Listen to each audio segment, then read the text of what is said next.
Asha'man kill. The Asha'man are for all intents and purposes a taboo, at least to most of the people in the Wheel of Time as at the time of their arrival. In fact, they are the last people you want to see on the battlefield, trust me about that.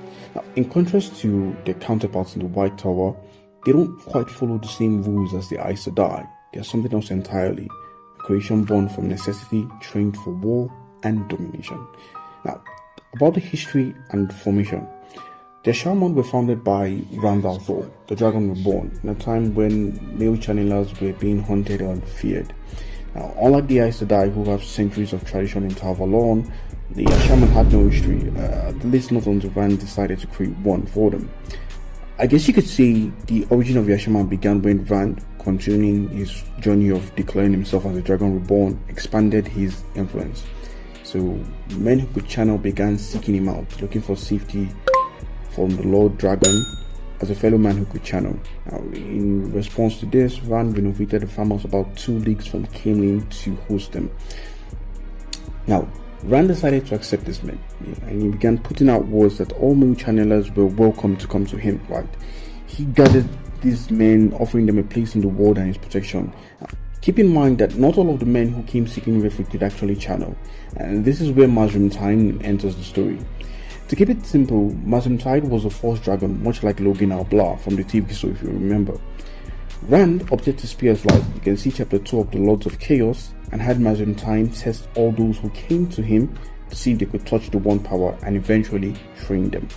Now, as an aside, it's interesting to note that Taim, much like Logan Alblar, had once claimed the title of the dragon. Both Taim and Logan ended up being members of the Black Tower, and the two became heads in what would be a faction war.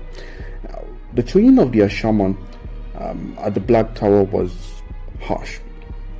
There were no gentle teachings here. Unlike the gradual measured training of the Aes Sedai, the Asha'man were put through very rapid and intense trials. Most of this was because, as I explained earlier in the Breaking of the World video, you can see that here, men who could channel are essentially ticking bombs. The risk of death was high, and the percentage of men who burned out from overexertion or simply died during training was far greater than what the Aes Sedai faced, right? The things of saidin, the male half of the One Power, made this training even more dangerous. Many men who had the potential to become a shaman went mad under its influence, and a tenth of them were lost to insanity. But with Rand's naive cleansing of saidins, the madness was no longer an immediate threat. Despite the dangers, the training pushed the men to their limit, right? It taught them how to use the One Power in every aspect of their life, from mundane tasks of physical labor to violent destruction required on the battlefield. Now, you'll notice earlier on that this is in stark contrast to what is done in the White Tower, where the novices are forbidden from using the One Power for menial tasks, right? Now, there are ranks in the Black Tower within the Asha'man.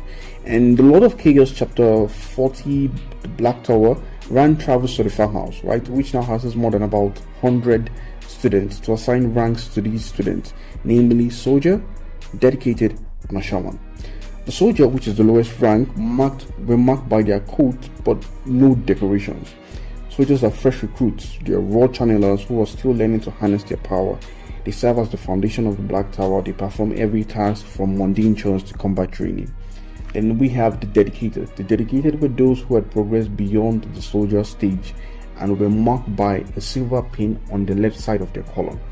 They're the equivalent to what we refer to as the accepted in the White Tower, although their training is far more combat oriented, and these men were no longer considered novices. They were much closer to becoming full Asha'man.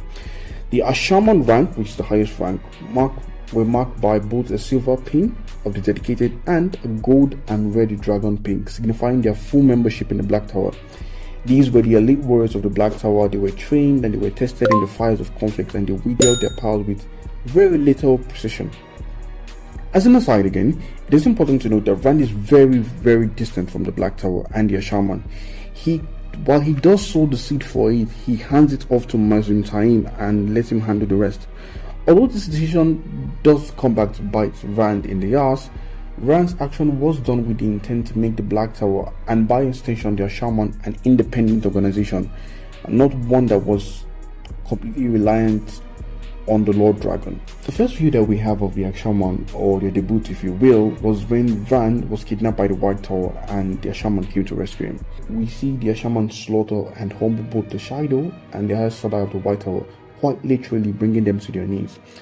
This first display of power filled all the people present with terror and dread. It was like watching an Oppenheimer moment.